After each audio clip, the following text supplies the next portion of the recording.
Good evening, everyone. I am Nayaswami Asha, and we are doing point number 26 of Swami Kriyananda's 26 Keys for Higher Awareness. And as I knew would happen, we just kept going. And this is what happens when you just keep going. A friend of mine celebrated his 50th birthday once, and Swami Kriyananda's mother, who was probably 80 at the time, very lovingly said, "Happy birthday." And then she took his hand and shook it and said, "But I have to warn you, if you keep on like this, you're going to end up just like me." And so I always think about that when we start anything, because if you just keep going, you're going to end up someplace other than where you started. And when we started these 26 keys quite some time ago, I think it was probably a year ago, I don't really keep track. Someday I knew we'd be on number 26, which is exactly where we are. I brought all of them just to commemorate it with you. Not that you're really thinking of this like me, but I find that the passage of time so fascinating, and how, because people ask so often about the spiritual path, and people are so eager to make progress and be able to measure their progress. And I was the same when I first learned the phrase portable paradise from Paramahansa Yogananda. I thought it would take me about 5 years to get there. That was why randomly 5 years, who knows? My brain was just like spaghetti at the time, and I just sort of made up things. But somehow I had this picture in my mind that I'd start meditating now, and in 5 years I would just open that door to the portable paradise. It didn't happen like that. Let me phrase that properly. It didn't happen in the way that I thought it would happen, but I'm not actually going to say it didn't happen. I had a friend for a while. She chose another path, and so I've long since lost contact with her. When I knew her, she was a student at Stanford, very, very bright girl. And she was drawn to this path, but she had very strong Jewish samskars also, and actually I believe ended up in Israel. But she was drawn to this path, but she was a little afraid of it. That was it. She was very afraid of it. She had many things that she felt she needed to have for happiness, and she was afraid that if she committed herself to this path of self-realization, she wouldn't be able to have those things. It's complicated. But one of the questions she asked me, I've always remembered, and I'm grateful to her for asking. She asked me if I was happy, because she was 20, and what would I have been at that time? I was probably in my 40s. I wasn't really where I am now, but I was at least in my 40s, 20 years older than her. And she asked me if I was happy, because at her age I'd chosen this path. And I answered her by saying, many people will tell you they're happy. You see people all over the place living lives that do not look really fulfilling to you, but you ask them if they're happy, and they say yes, they're happy. One, people don't like to admit that they're not. And also, people are happy in the context of what they are capable of conceiving of as happiness. You just, if you're not sick or being sued by the government, maybe you're happy. It's like, who knows? It just depends on what, how aware you are of the potential. So she asked me that question, and I could say, well, I'm happy. But I didn't think it was a good question, not from her or for me. So I stopped to try to think, what is the actual question? What's the real question to ask? And I told her that I was a very, very idealistic person. And I had very high principles, and I had very high ideals. I would say I had high aspirations, but they were not informed. It was just this was all before I came to Ananda, before I came to the path. There was a sense inside of me that there was a potential to life. But actually the agony of it was that nobody else around me was ever speaking to that potential. They spoke to that potential in terms of intellectual development in the world that I lived in, and as a consequence of that, a positive career. Money per se was not, in my upbringing, the goal, but it was just sort of assumed you would be able to take care of yourself and have your little house and your family and all of that. Mostly it was intellectual achievement. But what I sensed was something so different than that. And so I said to her, almost everyone, or I would say a certain, shall I use the word caste? A certain vibration of people are idealistic when they're young. And it's almost a joke. Oh yes, you're idealistic now, but you'll grow out of it, kind of thing. I was part of the 60s in a very idealistic sense. And it was just assumed that you'll be idealistic when you're young, and then after that you'll get realistic. And I told her that I've never had to compromise my ideals. And I've lived well. It's not like I've never compromised my ideals and I ended up impoverished in a shack somewhere without any friends, alienated from all of society. I was thriving without having to compromise my ideals. And I said, I've had to understand what it is that I aspire to and what I value. I've had to refine that understanding, but I haven't had to diminish it. Once I had reincarnation in the picture, once I understood soul evolution over many lifetimes, once I began to understand the caste system in the sense that people are actually, what is forward for one person may be backward for another, and certain conditions are required. Souls need certain conditions in order to have the experiences that they need to have.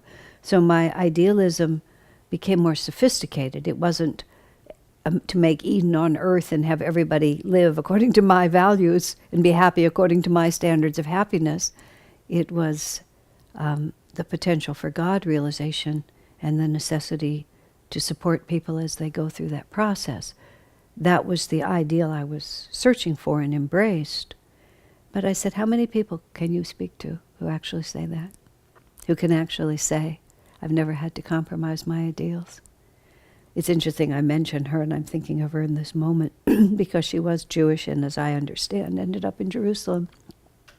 And last year I went to Israel on a pilgrimage to the places holy to Jesus, but having a Jewish background, it also was very meaningful to me because I'd always wanted to go to Israel growing up Jewish. But it was...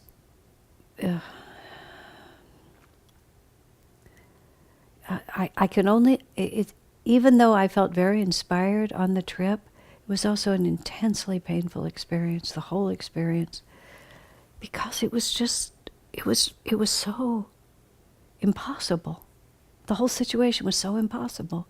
What the Jewish people have accomplished there is breathtaking, just breathtakingly magnificent. What the conflicts they're up against, the impossible choices that people have to make every day, all I could think of was, thank you, God, for giving me a set of ideals that don't depend on this creation is oscillating waves. And we keep thinking that we're going to take the waves that we like and we're going to hold them up and they're never going to go down. And that's idealism, is that we hold them up and they never go down, but it's not the nature of this planet. Creation is ever changing. It's life and death. It's goodness and evil. It's day and night. And that is the nature of it. And the only ideals that last have to be the ideals of transcendence, in which we live still through those waves, but we live them from the perspective of the ocean underneath. And no matter how I looked at the situation in the Middle East, and I'm not the first person who's tried to apply their mind to it, wow. I just, given human egotism and the karmic entrenchment of individuals, it's a vibration. This is so hard to understand. We have to look at this in the bigger picture, that this earth is not meant to be a perfection. It's a school. I believe on these very webinars, I've told the story of my little interaction with Peter Caddy, who was the founder, and at the time I spoke to him, the leader of the Findhorn community in Scotland, which was a contemporary of Ananda's growing up in Scotland and in America. when we were all getting going, we were two of the notable, not the only, but two of the notable worldwide intentional communities. And Peter Caddy and Swami Kriyananda had a cordial, respectful relationship. I went to a community seminar.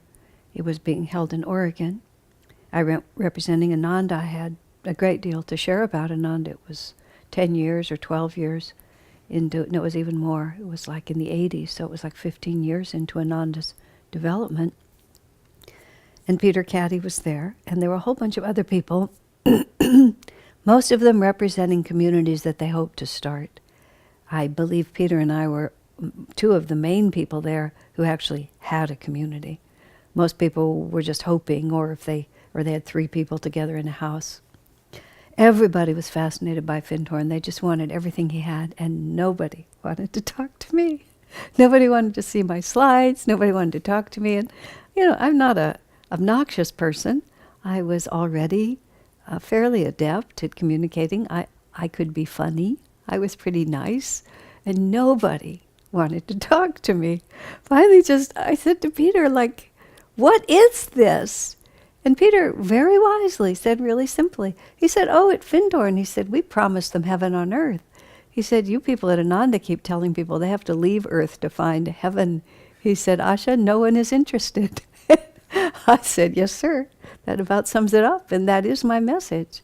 My message is that we have to transcend, that it's not going to work if we just try to make time stand still. I started out this talking about the inexorable march of time, making time stand still. It's just, we may not actually think that's what we're trying to do, but we're always trying to do it. We're always trying to do it when we lament that circumstances have changed. Every time you lament that circumstances have changed, or lament that if I only had whatever, what I never had or what I used to have, what I've always wanted, whatever. We're trying to declare that reality ought to conform to my ideas about it, and there's a very, very tough piece of news that we all have to face, which is it won't. That's it. It won't. I was talking to a friend this morning also about suffering, and there's so many things about this life that are tough. I just do not know how to, I don't know how to sweeten the medicine. And I've been trying to sweeten the medicine in my own heart for many years, and I finally realized that the only way to sweeten the medicine is to have courage. When I met Swami Kriyananda, I love intelligence. I put it like that, like I love ice cream or chocolate or candied pecans or ripe peaches. I love intelligence. It's taste. I like it. I like an intelligent mind. I like an educated mind. I feel at home in that atmosphere. It's just part of who I am. I wish, phrase it differently. I strive to be more balanced, but it's a samskar.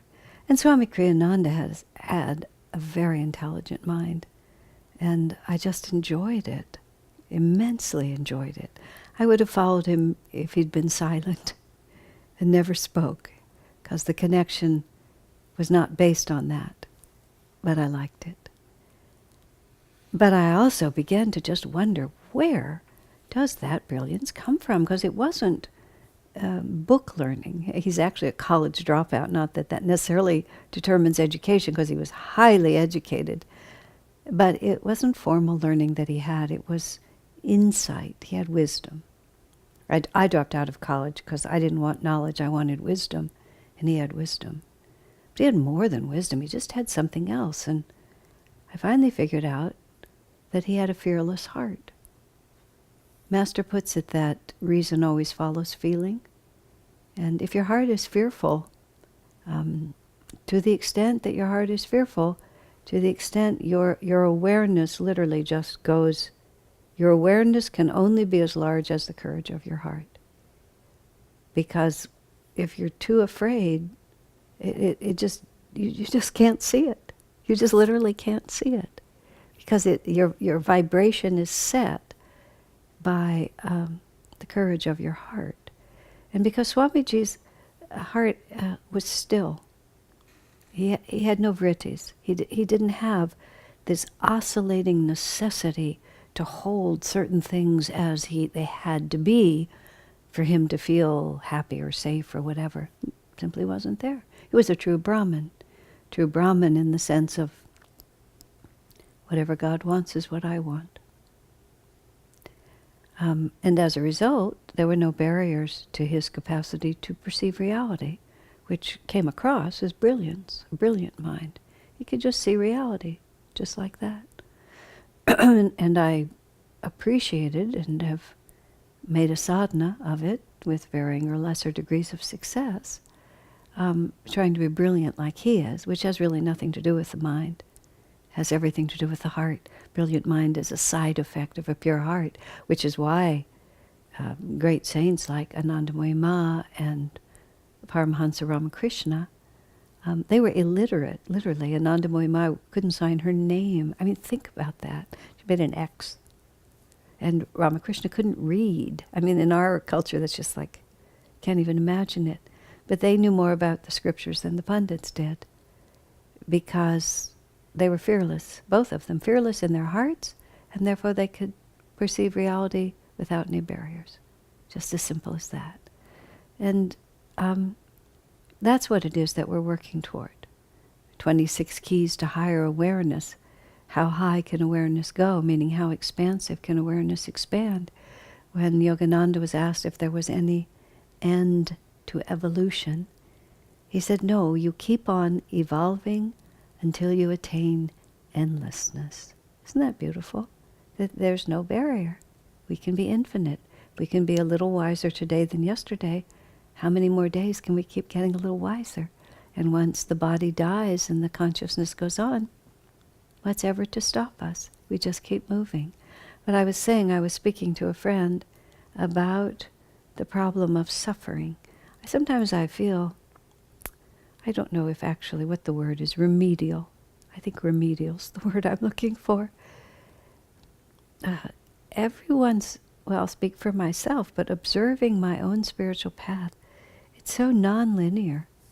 It's just, we think that it's such a linear process. Where do I start? What do I do next? What do I do after that? We have this tiny bit of linearness on our path of self-realization, which is, in order to take Kriya initiation, you have to go down these certain steps. But it's the only thing that's even vaguely linear. Maybe I'm exaggerating, but I think it's the truth in our whole path of self-realization, because you're not going from here to there.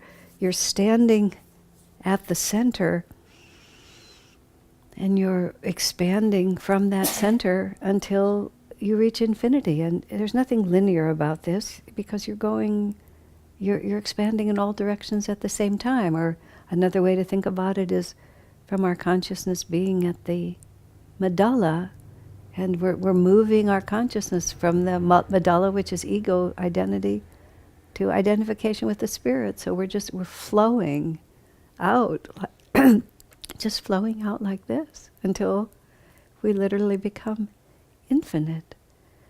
But what I was saying about it being non-linear, it's like questions that many people start with. They're like, why do people suffer? Why do I suffer? What is suffering? Does God really want us to suffer? I can't ever remember thinking about those things. I did not want to suffer myself.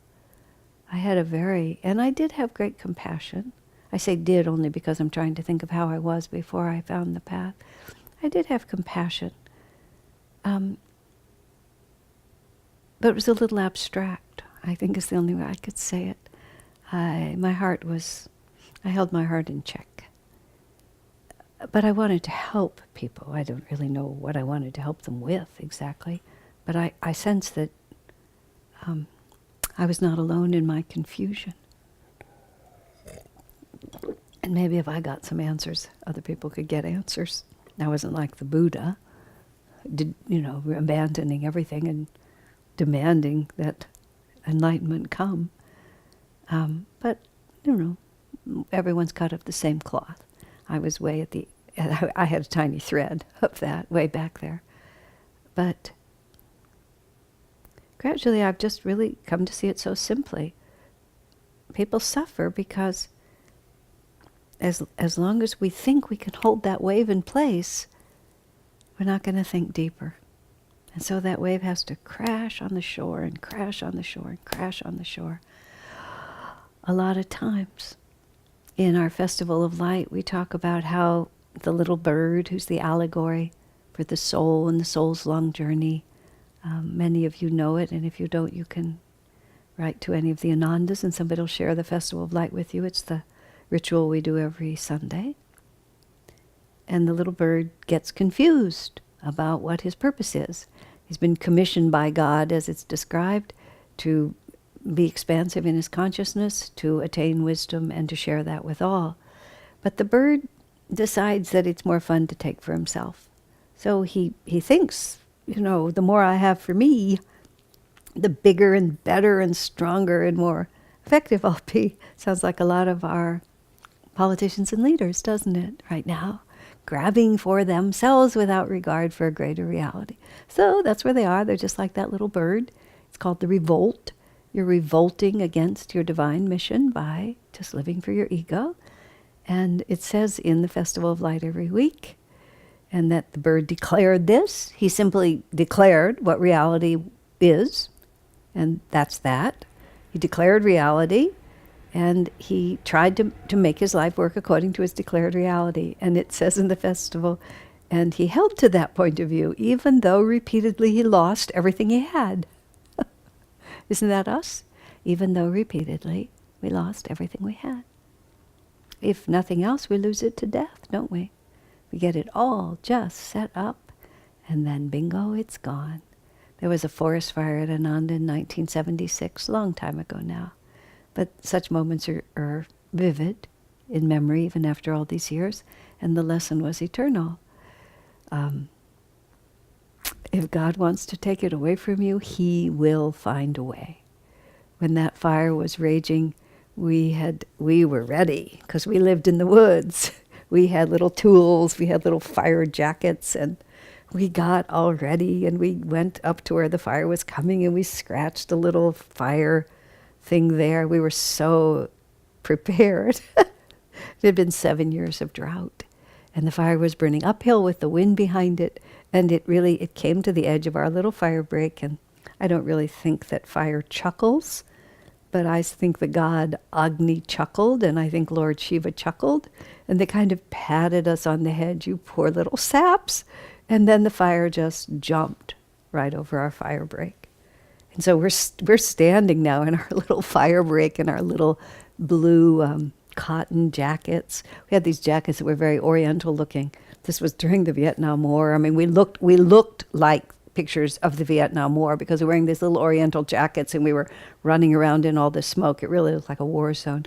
But we're standing there, and now the fire is in front and behind us. And we were slow, but not that slow. And we got out of there as fast as we could. That's not a place you want to be standing. And then that fire just ripped through our community, just ripped through it, burned. We had only some 20-some homes, but it burned almost all of them to just pure ash. Bingo, just like that. And it was awful, and it was marvelous. My. We think we're in charge. What a joke. In many years later, more than 20, living in Palo Alto, where I live now, we had the Loma Prieta earthquake, which was notable. It was only about 30 seconds, maybe 40 seconds. I was inside a wooden building in our community when it started, and earthquakes make, or at least this one did, a big noise. When you hear the earth shaking, I mean, it's a lot to be banging against itself. Incredible noise. Then compounded by the sound of your building, which you're watching it move, and it's also making notable sounds that it doesn't normally make. And I'm watching it move. I was on the ground floor of 2 stories. And the mind is so funny in such a moment. The phrase earthquake proof crossed my mind. And I thought, there's no such thing. If God wants it, he's going to take it. and he'll just shake it till it falls down. And then it crossed my mind that I should get out of that building. And it was also this strange, it's just the strange way the mind works.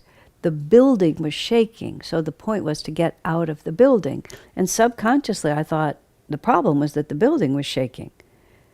I mean, I knew the word earthquake, but still, the problem was the building was shaking, so I ran outside. The problem was the earth was shaking. And the earth doesn't usually shake, and it disturbs your expectations on a level that's hard to cognize unless you're standing there. And it's only 30 or 40 seconds, but that's a long time. I'm watching the water from the swimming pool go up like a tidal wave and come over the little fence that surrounds it. I'm watching these big tall trees go back and forth, and you realize again, nothing, absolutely nothing is secure. What a joke. Okay? And what happens to us, I mean, as it happened, very interestingly, the earthquake sort of came up from down by the ocean, and it came right up the peninsula, and apparently whatever land is right under our little city, it sort of went around it. Our little place was more solid, and even our place was not shaken as much as other places quite near to us were, God's grace. And then it shot up to San Francisco and knocked over a part of the Bay Bridge and a few other very dramatic things. But why do these things happen? These things happen to us because we need to understand on a deeper level. Why do we suffer? Because unless we are shown that we are part of a greater reality, and that greater reality is taking us somewhere that we literally can't imagine, and taking us someplace we want to go. We just don't know yet that we want to go there. That's like that little bird. We declare what reality is. This is what I want. I want heaven on earth, and I'm going to make it heaven on earth. You'll see. And even though repeatedly he lost everything he had, until we just reach the point where we remember. You know, I was born remembering. That was when I spoke to Swami. Why was I so determined to be happy, Swamiji, when I was born into a perfectly happy situation, and yet I felt this passionate need to find out how to be happy, even though I was happy. It was kind of goofy. But he just said to me so simply, past lives. Repeatedly, you've lost everything you had. You've developed your capacity to manifest what you want in this world, but even when you get it all in order, one, it's never enough without reaching our full potential of infinity, without actually being in relationship to God. It's never enough. And so even we die fulfilled but unfulfilled. If it's just I got all the money and I got all the stuff and I got all the house and I held it to the end. But when God takes it away from you, which he does, one way or another, over and over again, he's just asking, would you like to go deeper? Would you like to know more? Would you like to really discover the reality behind the reality? And that's the stage after the revolt, which is the quest. And we say, yes, I would. Show me how. Show me how. And then we come down to my looking at Swami Kriyananda and attracted to him by the brilliance of his mind, or magnetized by the brilliance of his mind. God follows your samskars. My samskar is drawn toward that deeply enough that I have to really ask, what's going on here? That's the quest. What's really going on here? Oh, I see. I remember very early in my spiritual path, really within weeks, maybe a month of being there, I guess they describe madness as doing more of the same thing and expecting a different result. Whatever we do, we think that's the way to do it. A friend of mine who's way too austere, she was telling me how she really thought she needed more discipline. No, sweetheart, I really don't think more discipline is what you need. You need to lighten up, have a little fun. That's where you need to go. So there I am, and I'm so cerebral. And I said, actually, I think of it now. I haven't really thought about this in a long time. I said, Swamiji, I think I... Excuse me, it just seems so ludicrous now. Swami, I think I need to improve my power of analysis. he looked at me, and in his magnificent way, my memory of it is that he actually rose out of his chair and raised his voice. I doubt if he actually did that, because he probably was like dealing with a 6-year-old, when a little 6-year-old comes and tells you something so serious, and you have to take it so seriously, and afterwards you can laugh. That's probably what he really was trying to do, was to withhold a sense of laughter. But I felt like he rose from his chair and raised his voice and said, "No!" like that. But I think he actually just said, "No, I don't think so." And then he said, "What you need is more devotion," like that. Wow. Of course that's what I needed, more devotion. How could I possibly have just wanted to analyze more? How confused we get. But I really wanted what he had. That was my whole experience of Swami. He has what I want. And I just kept watching him. How does he do it? And by the grace of God, I began to realize it wasn't in his brain, it was in his heart. But wow, when you start asking yourself, what is it that my heart fears? Ooh, that's scary. Increasing your powers of analysis is more fun. It's less freaky, because you have to really ask yourself, what am I afraid of? It's a lot. We're afraid of a lot. That's why when you see someone like Swami who wasn't, he's so spectacularly different. Now, believe it or not, I've actually haven't forgotten that we're on number 26, and I've really been talking about it. Number 26 is, make transcendence your ulterior motive in everything you do. Never let yourself stagnate in lesser victories. Keep ever climbing up the mountain toward the highest that is in you. Realize that that highest embraces not merely physical and mental accomplishments, but spiritual ones above all. There is a longing deep within every soul for perfect peace, absolute love, and infinite joy. We talk about God and Divine Mother doing things to us. And it's a very convenient, that convenient way to speak about it. It's more than that, but a lot of what we do on the spiritual path is we create words and concepts that make dynamic to our consciousness abstractions that are a little hard to grasp otherwise. I was reading that in something Swamiji said, explaining why he created the Festival of Light, which I was referring to earlier. It's a ceremony that Swami wrote in 1986, in November. He was in seclusion in Assisi, Italy. Ananda was just beginning to expand beyond Ananda village and really starting seriously committing ourselves to developing urban centers. Seattle, Sacramento, Palo Alto, San Francisco was going on, but those three were, Swamiji committed a lot of energy in the form of core leaders to those three colonies, all of which have grown up in the last decade since then very powerfully. And to facilitate that, Swamiji knew that we had to develop ourselves as a church in a way that we hadn't really done before. And I don't mean by that we had to conform to Western churchianity, but we had to present ourselves in a mature and serious spiritual way that would really communicate and would enable people to progress. And Sunday morning church is the American method. Master adopted it right away. It's not the tradition in other cultures necessarily. It's the Christian Western model.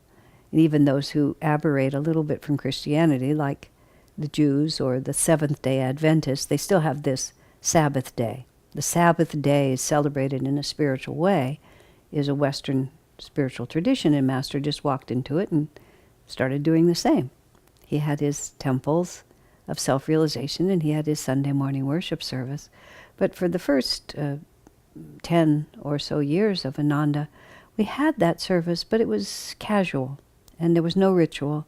And then we had a format, but it was a very loose format, and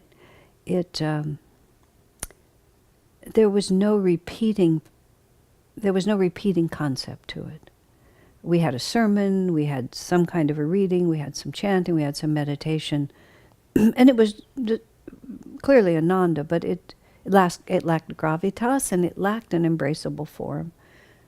So Swami felt it was time. He'd been thinking for a long time that we needed ceremony, but it wasn't the moment. But now it was the moment. So he created the Festival of Light. He actually created the purification ceremony, the Festival of Light, and the superconscious attunement ceremony. Purification and festival took hold. Superconscious attunement has gone up and down and is enjoying a resurgence at the moment. But Swami wrote about ceremony, the benefit of ceremony.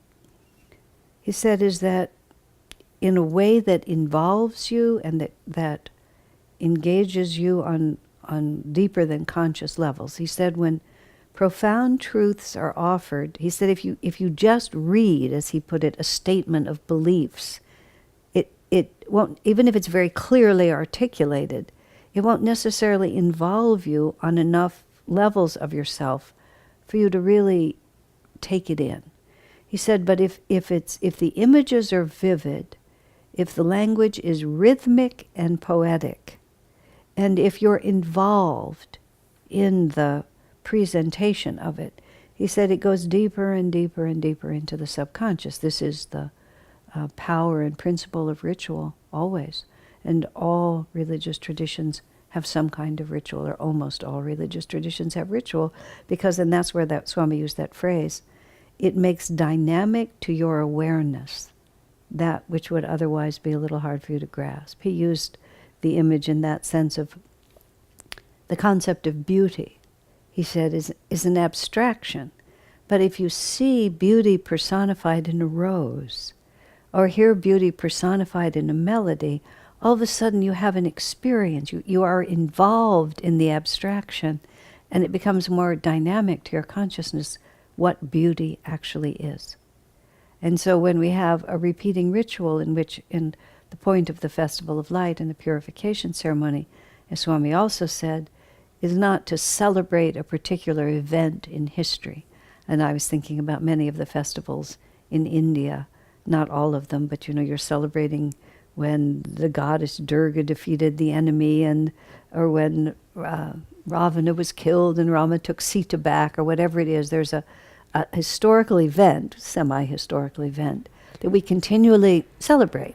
I mean, we have some of that. We celebrate the birth of Christ every year, but even that we try to celebrate more as the birth of Christ consciousness within us.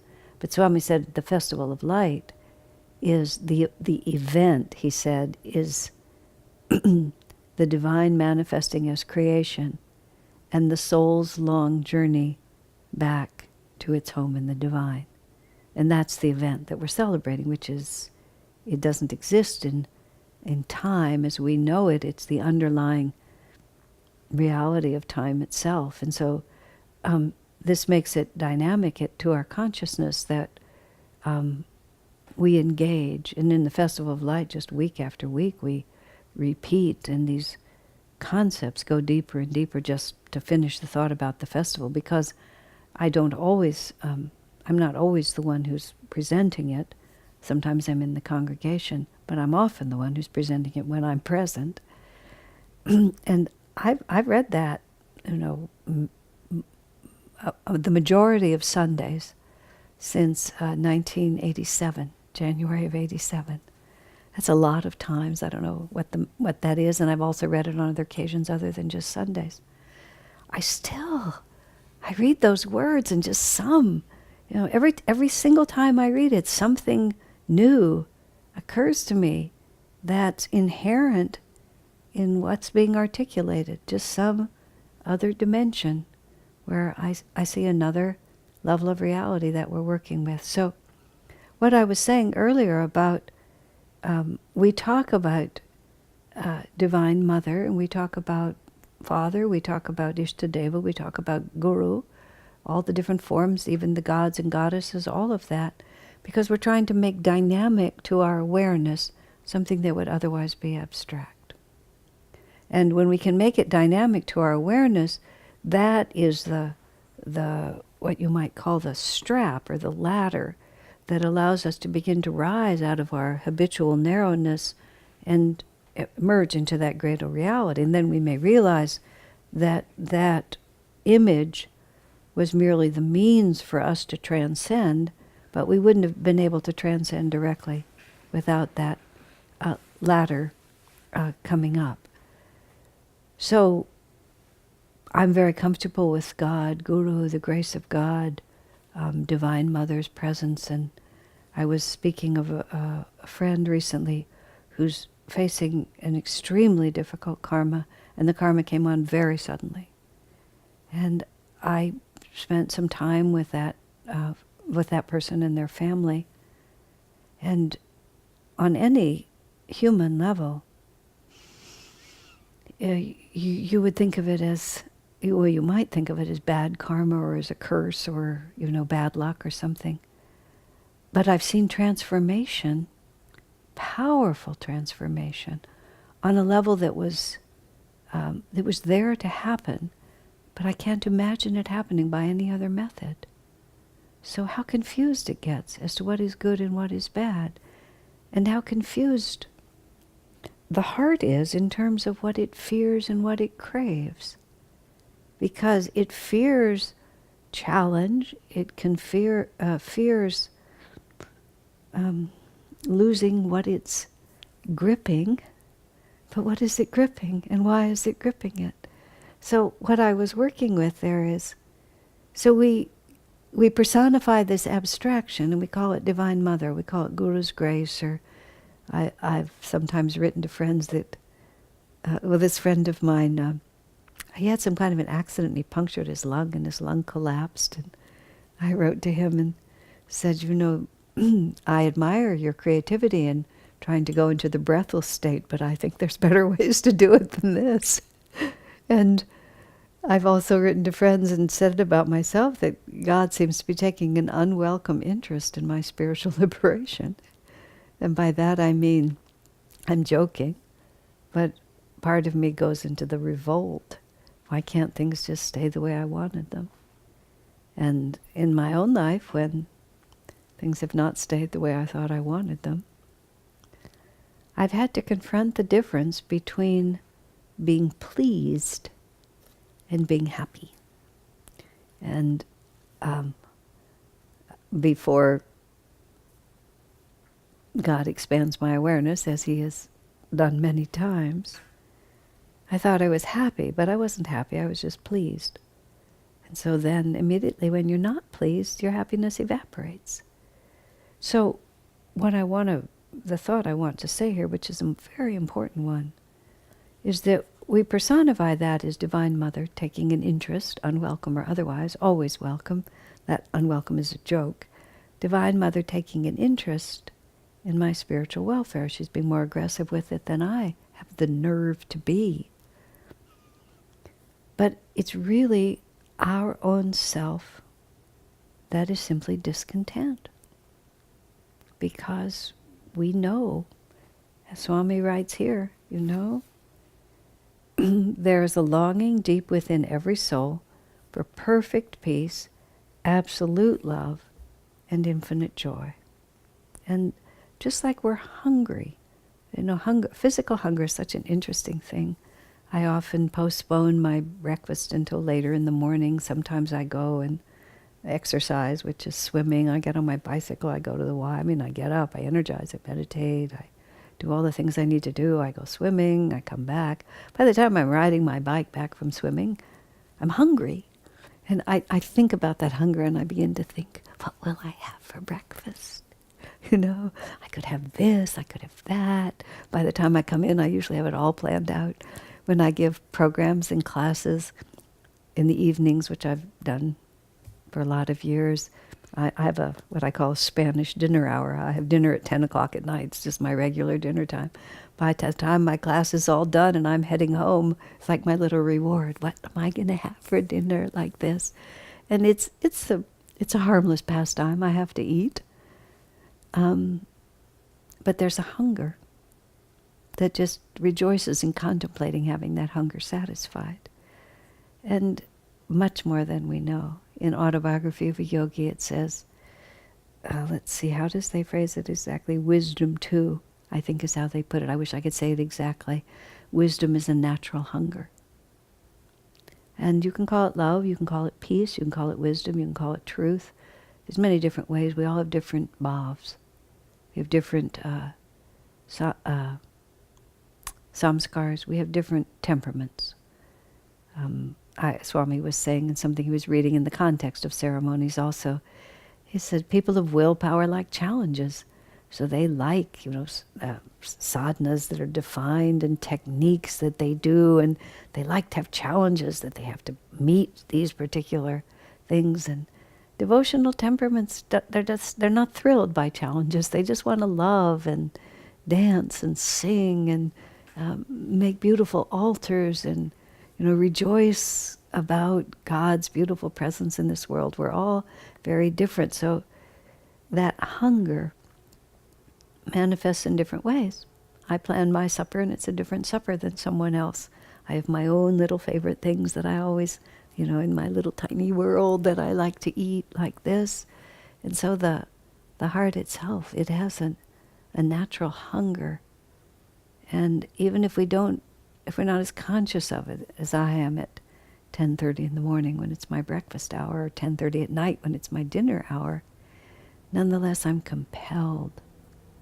And I couldn't not do it. I just am compelled to do it. And looking back at my own life, I was compelled from a very young age. I was just compelled. I didn't know what it was I wanted. I didn't know what the menu really was, but I was hungry. I was just hungry. I would use the word truth. That was really what my earliest desire was, and for joy, bliss. But I just want to know what the heck was going on around here. And it related to joy. I just couldn't be at rest, because that's just the way we are. So number 26, after all of this, be positive in your thinking, meditate, be dynamic, exercise every day, eat good food. I mean, we've been through a whole lot of you can pick up the 26 keys off of the internet and you'll see exactly how many we've done. Make transcendence the ulterior motive, Swami says, of everything you do. In other words, it's not heaven on earth. And everything that we're trying to accomplish, 26 keys to higher awareness. How expansive can our awareness become? And transcendence is what we're really looking for. Everything within creation is a means to an end. And that end is endlessness. That end is perfect peace, absolute unconditional love, infinite joy. Not just, I've got these waves arranged. And it's a marvelous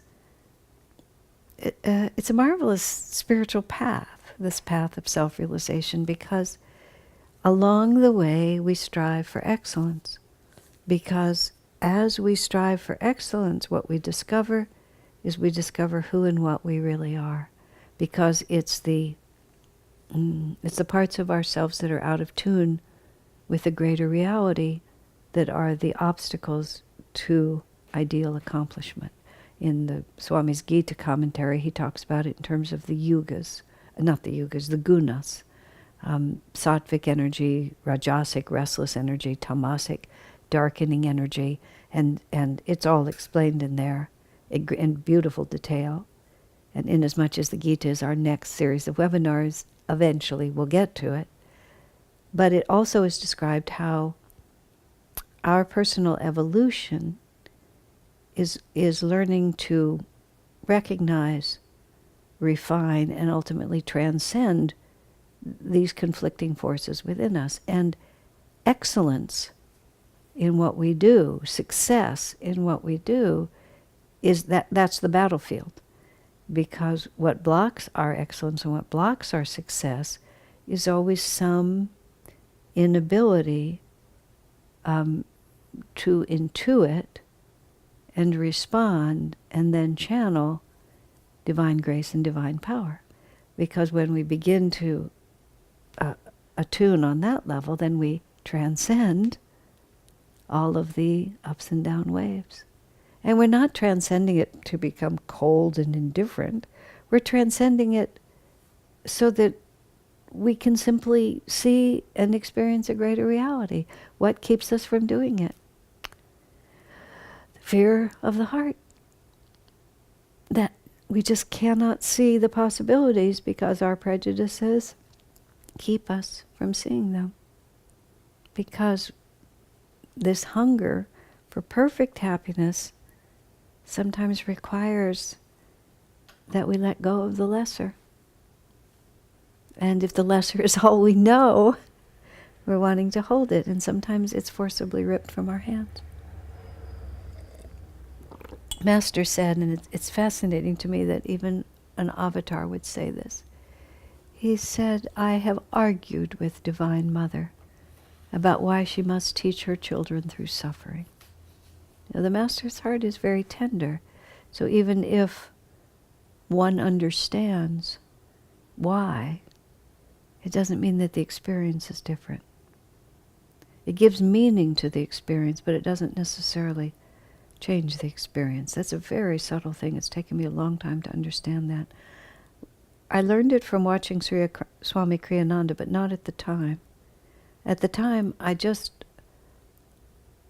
think the only word I can think of is I was paralyzed by by anything that looked to me like the fact that he was actually experiencing life as I was experiencing it. I really wanted him to not be experiencing it the way I was. So I was just kind of paralyzed. As I got older, on the spiritual path, I got better. But I've gotten much better since he passed, and I wished I could have been more conscious. Because Master struggled. The movie Awake, which is a very interesting movie. I wished I'd been in charge and could have made it more like what I think it should have been. But nonetheless, it's a very good movie. It's an excellent movie, and it's filled with images of Master that you can't see anywhere else, and it's fantastic. But it also it's good because it documents a little bit more how Master struggled after his childhood friend, dear Ananda, whom he brought to America and put in charge, absolutely betrayed him and sued him and took all his money and bankrupted him and lied about him and tried to destroy him. Master went to Mexico, and he did not know if he was coming back. It's like it was enough. And he left completely just to decide. And on one hand, you know the end of the story. He came back and he triumphed again like that. But part of us wants him not to have had to live what all of us live through. Some of us hold this hope that transcendence means that we don't experience it. Ramakrishna was a very interesting story. Because he was so childlike in what he experienced. Everything he felt so completely, both bliss and sorrow, and my arm is broken and it hurts, and this needing like a child to be comforted and taken care of, and at the same time being so far above it all. It's very hard to reconcile from where we live. But there's this transcendence that once you live above it, you live in all of it at the same time. And it's very tender. His life is very, very tender. Swamiji had the sweetest heart. I was often very careless in terms of many things. Swami was so attentive, even to the smallest things. He was so attentive to people's feelings. Just feelings that I was so willing to dismiss, except of course when they were mine. But, and he wasn't. He lived in all of it. And part of his transcendence was to just reach down and hold us by the hand and lift us all the way up. I remember when someone was going to leave Ananda, whom Swamiji had tried very hard to keep close. When Jesus died, he said, and none of the sheep were lost, except the one that chose to be lost, referring to Judas. And I've thought about that in looking at Swami's life. Most of the sheep were not lost, but there were one or two. And lost means that they wandered a little bit. And when Swamiji saw that this individual was going to wander, basically as Sri Yukteswar said to Master in Autobiography of a Yogi, when the young boy Kumar picked up a lot of worldly habits and became unsuitable for ashram life, and Master Sri Yukteswar had a certain affection for him, that his charms were lost on everyone else, but to Sri Yukteswar he was dear.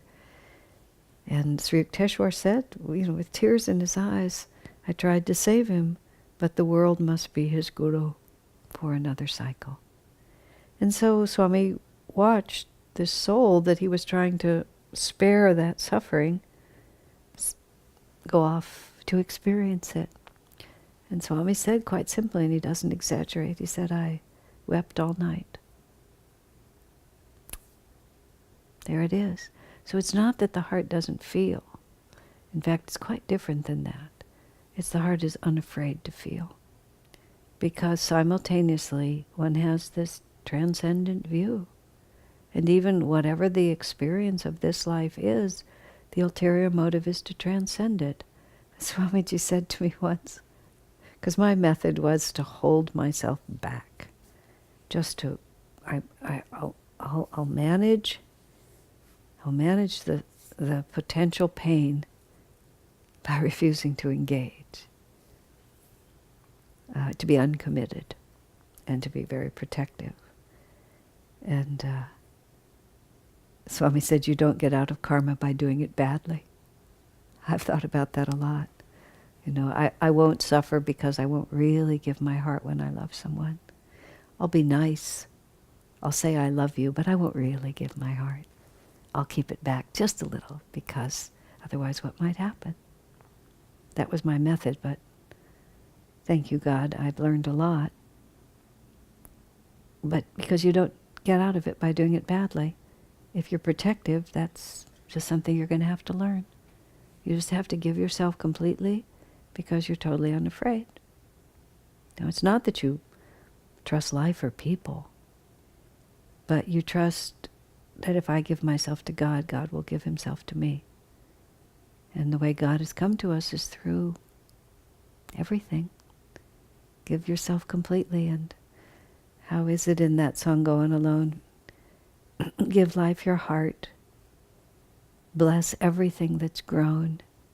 Fear not the loving. All this world's your own. Then it says, make rich the soil, but once the seed is sown, seek freedom. Don't linger. Go on alone. Make transcendence your ulterior motive in everything. And God will be there to make sure that you find the perfect fulfillment that is our destiny.